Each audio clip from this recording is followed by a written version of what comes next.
I, female 52, married John, male 58, 15 years ago. When we met, he had been widowed for about 3 years and had 2 children from his previous relationship, Mark, male 24, and Lisa, 22F, all fake names. I never met his first wife, and as far as I know, they were a happy family until an accident took her away. John was devastated for almost a year until he started coming out of his shell. When I came into the picture, he was still heavily involved with his former in-laws and had 2 young children as a young father under his care. So he was taking all the help he could get from them, and they were his emotional support. I had no problem with that and made it known to him that I would never try to come between him and any relationship that he and his first wife had created. When things became serious and I was introduced to the kids, they made it known instantly to me that I would never replace their mother and that they weren't particularly pleased with my presence in their home. I accepted that, and I, in agreement with John, decided that we would let our relationship advance slowly to let the kids adjust. I would never force myself as a stepmother or anything like that, and I didn't move in until they explicitly said it was okay. We got married with their blessing. This process took years and family and individual therapy because both John and I wanted to make sure that we were respecting his kids' boundaries. The result is that we cohabitated, but I never parented them. I went to their school functions, cleaned for them, cooked, and we talked and had a cordial relationship, but I never disciplined them, never enforced rules on them. They never came to me to ask permission for anything or tell me their secrets or ask me for advice, which was fine by me. That was what they wanted. In this time, I had 2 children myself, Kate, female 13, and Laura, 11F, and the girls do have a sibling relationship with John's children. They've moved out in this time, and although I assisted some with their college expenses and such, also when they were growing up, I am no longer financially involved with them. This holiday season, John was talking about his retirement plan. He works in a high-stress industry and has been saving up for early retirement. He wanted to put his affairs in order to retire in the next couple of years. He still assists his children with a monthly allowance, and he told them he would be cutting that to put that money towards his own savings, and they did not take it well. They looked at me and asked me if I could continue their allowance since I own my business and it's doing really well, and I said no. I do well for myself, but I'm not rich. When John retires, I'll be the only income in the household, and I'll have to save for my daughter's college fund and my own retirement. As the conversation about my finances followed, they tried to say that it was my responsibility to take care of them, and I was just taken aback by that statement because they explicitly told me many times, including recently, not just as children, mind you, that I was just their father's wife, not their mother. So I have absolutely no responsibility towards them in that regard. When she heard that, Lisa got angry and brought up the fact that she expected to inherit my business someday because she grew up with it. I told her in no uncertain terms that she and her brother were entitled to nothing of mine, and certainly not my business, which I built myself from the ground up since before I met their dad. They both got angry and left. My husband knew about all these arrangements well before all this, but he is angry about how it all went down. And he has been bombarded with messages about what a selfish witch I am since the argument by his children and his former in-laws since New Year's. Even my daughters are mad at me now, so am I the idiot? Small update. Thanks everyone for all your comments and support. I feel sort of vindicated, haha. I tried to go through all the comments, but there were a lot, and I read most of them and got the gist of it. So I decided to talk to my husband and put my foot down. I told him he started all of this with his comment, and he should have had my back because he knew exactly what my financial choices were, and also that his children were always his responsibility. And I certainly had no obligation to pay an allowance to 2 adults who only see me as his wife. He was angry and tried to spin it on me and say that whatever they might have said, I was their stepmother and I should care for them, but I was having none of that.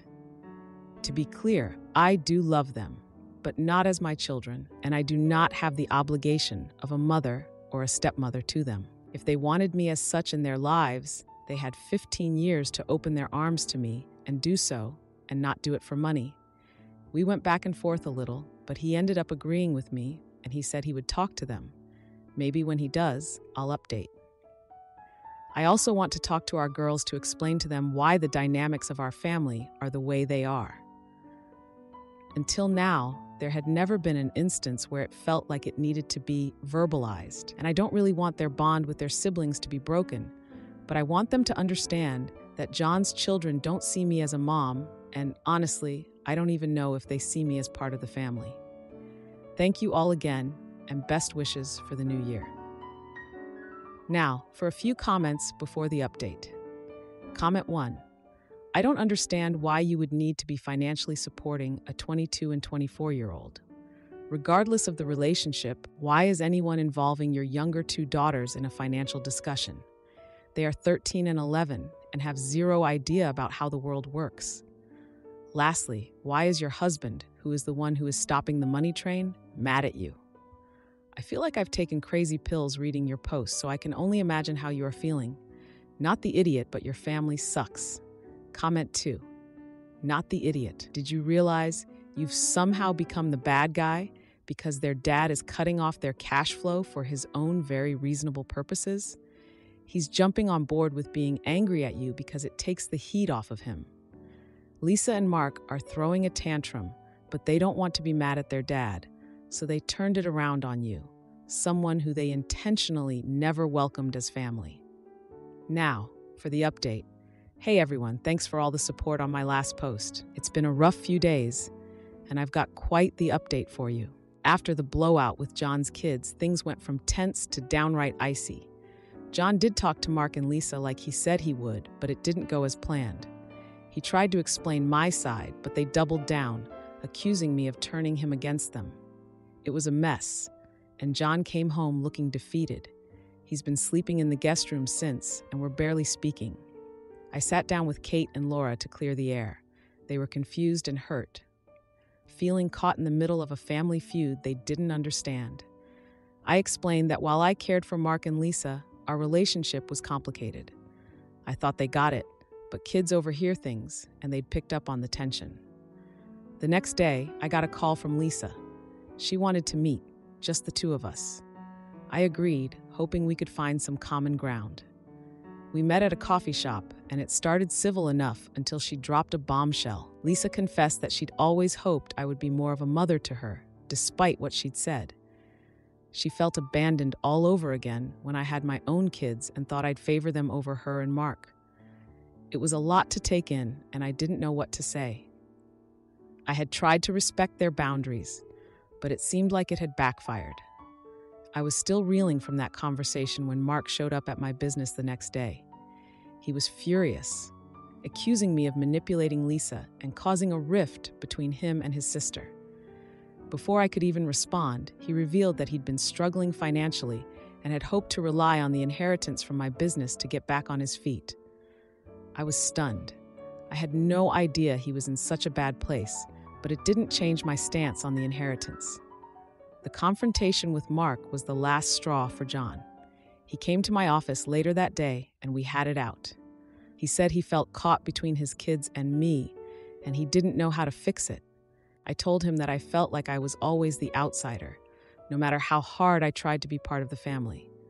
It was heartbreaking to admit that our marriage was strained by the very thing we'd tried to avoid, the complex dynamics of a blended family. Sister lies about being broke, so I cancel her free ride and she loses it. But her secret stash means she'll land on her feet. I am 27-year-old male, and I have a sister named Alexis, 25-year-old female, and a fiancé named Sophie, 26-year-old female. Alexis gave birth to my nephew last year. She wasn't with the father of the baby, so she has always known that she would be raising the baby on her own for the most part. The father comes around to look at the baby and leave.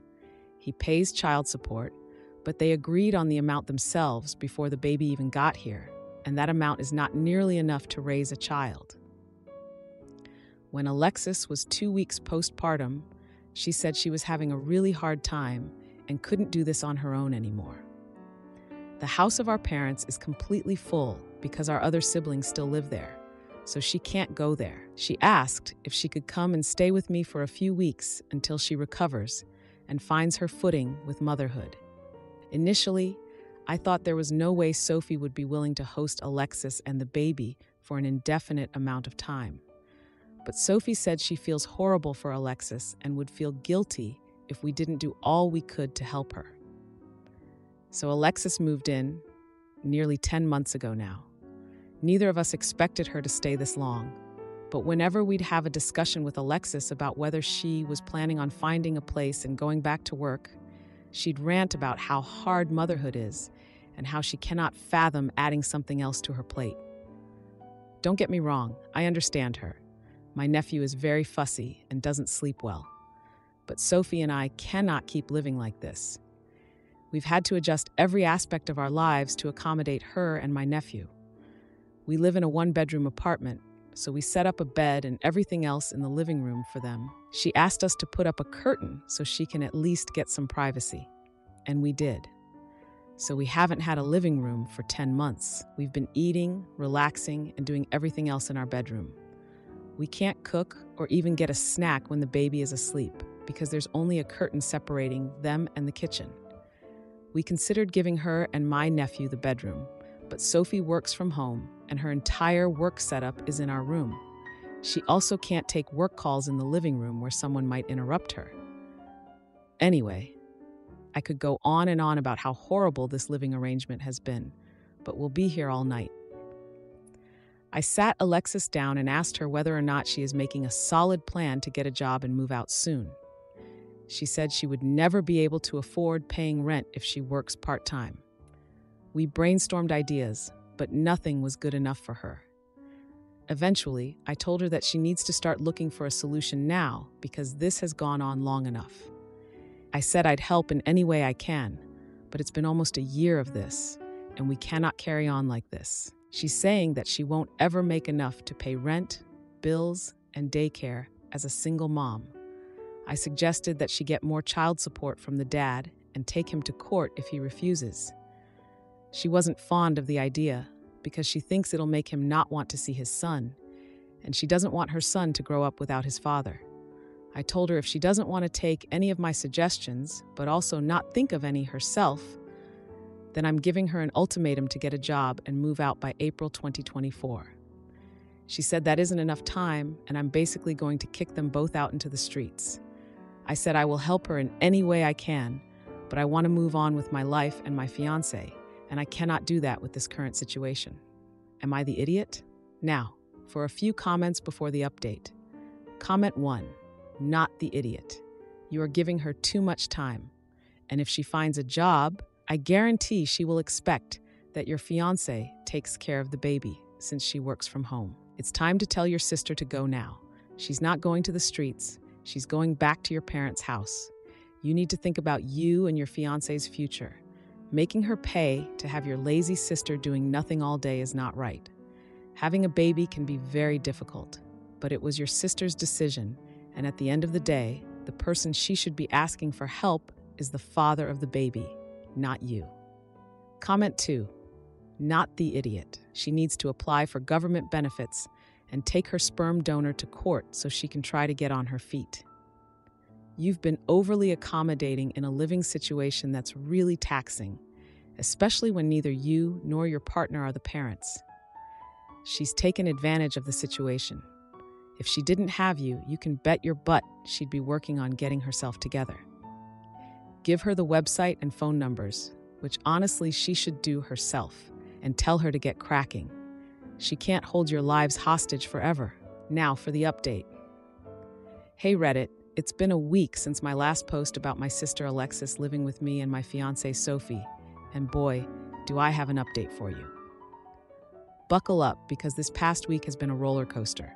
So after I gave Alexis the ultimatum to find a job and move out by April 2024, things got tense.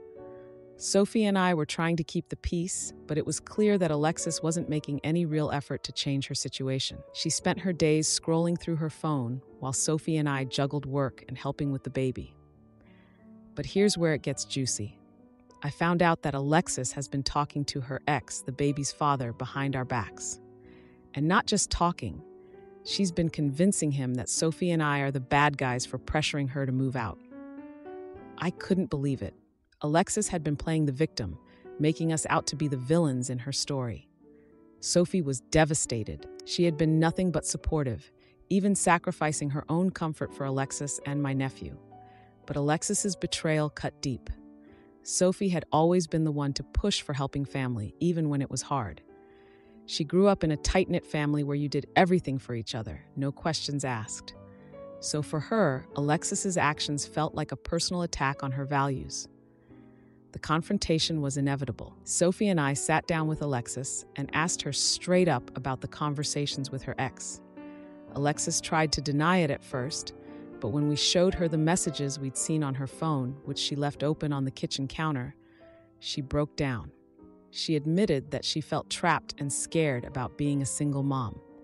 She said she thought if she could get her ex to take her side, maybe he'd step up more and she wouldn't have to leave. I was floored.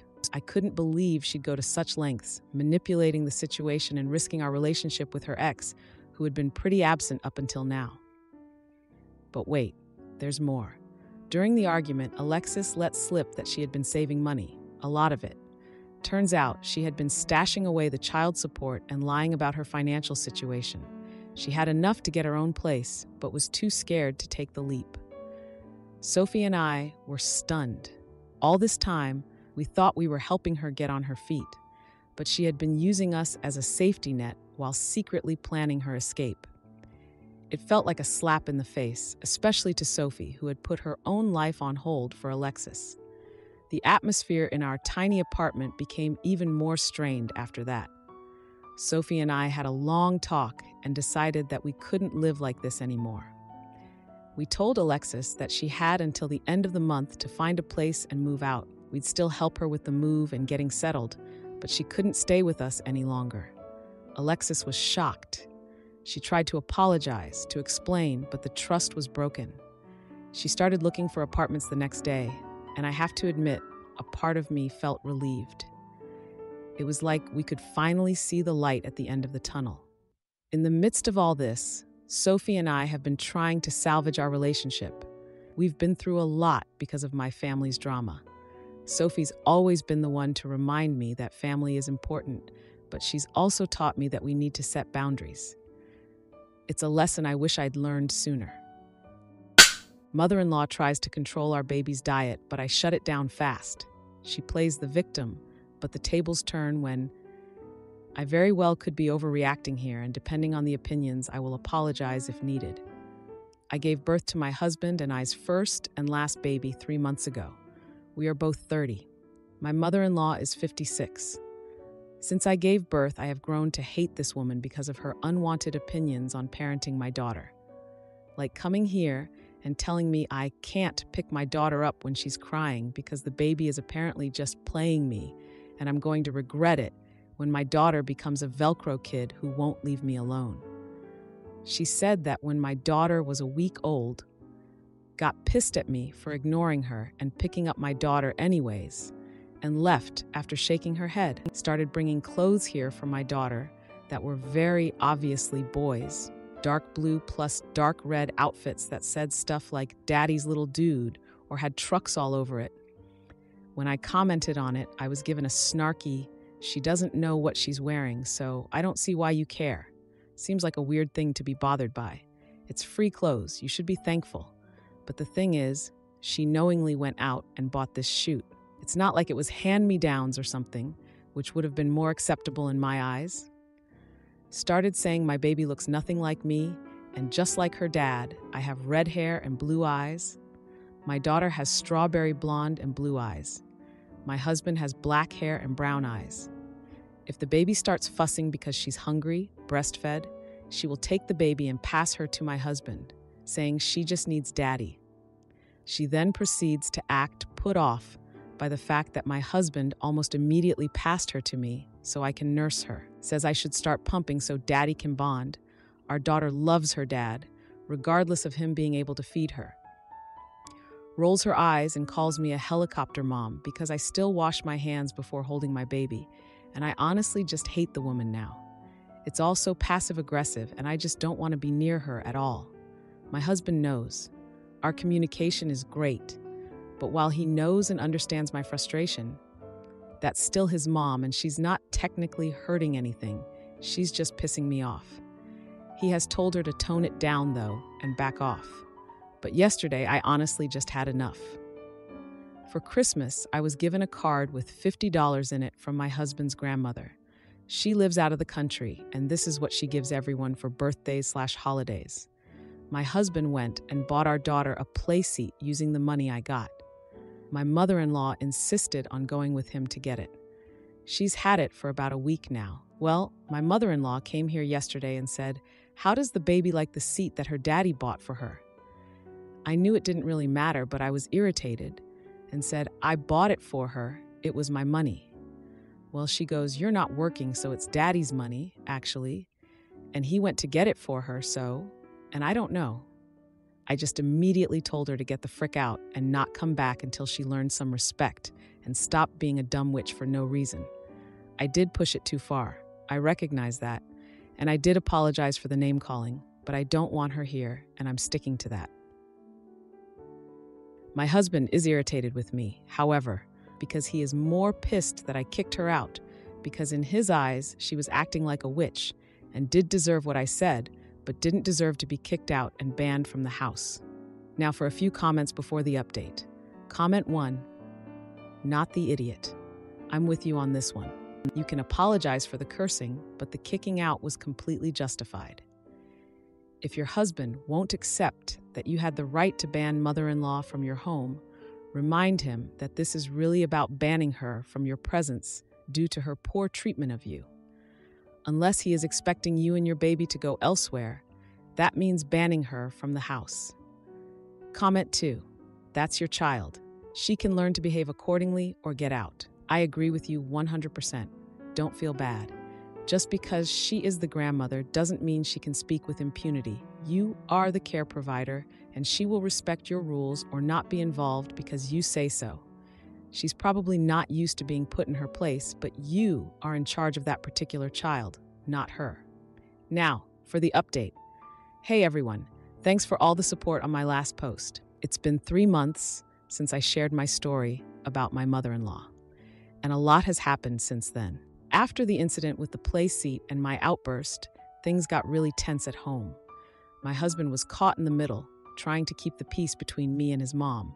He understood why I was upset, but he also didn't want to cut his mom out completely. We had a lot of long talks about boundaries and respect, and he agreed that his mom had crossed a line. The next few weeks were quiet. My mother-in-law didn't come over, and I was relieved to have some space. But then, out of the blue, she showed up at our door with a huge apology cake. She said she was sorry for overstepping and wanted to make amends. I was skeptical, but my husband thought we should give her another chance. Things were okay for a while.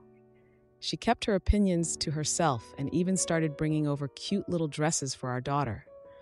But then one day, she made a comment about how I was still breastfeeding and how it was time to wean our daughter.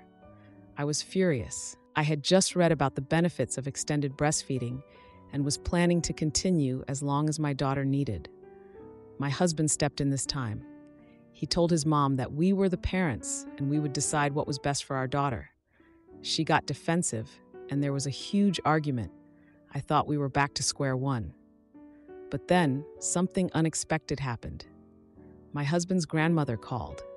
She had heard about the tension and wanted to help. She had always been the matriarch of the family, and when she spoke, people listened. She told my mother-in-law that she needed to back off and let us raise our daughter our way. It was a jaw-dropping moment, and it seemed to get through to her. Since then, my mother-in-law has been much more respectful. She still slips up now and then, but my husband is quick to remind her of the boundaries we've set. Our daughter is thriving, and I've even caught my mother-in-law bragging to her friends about how well she's doing. Just yesterday, my mother-in-law came over, and for the first time, she didn't criticize or offer unsolicited advice. She just played with our daughter and even complimented me on how well I was doing as a mom. It felt like a huge victory. My husband and I have learned a lot about standing up for our family and setting boundaries. It's not always easy, but it's worth it. Our communication has never been better, and we're a stronger team because of it. If you liked this video, you'll probably like these too. Also, while you're here, please consider subscribing. It's your support that keeps this channel alive and allows me to make better and longer videos. Have a great day.